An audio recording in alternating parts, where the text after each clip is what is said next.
Good morning, everybody, and welcome to day number 12. Today's going to be a fun day.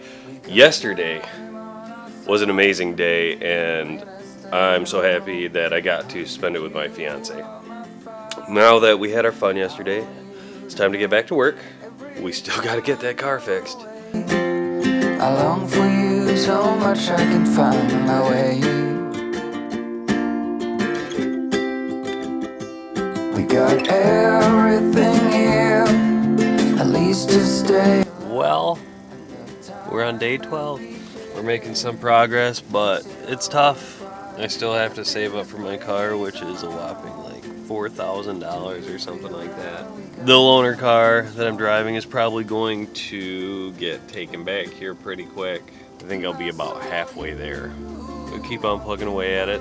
The going is slow. You know, the idea is that you never give up, you keep creating. You're in it for the long haul. I know if I keep working at this that something good will come of it. So we're just gonna keep working at it.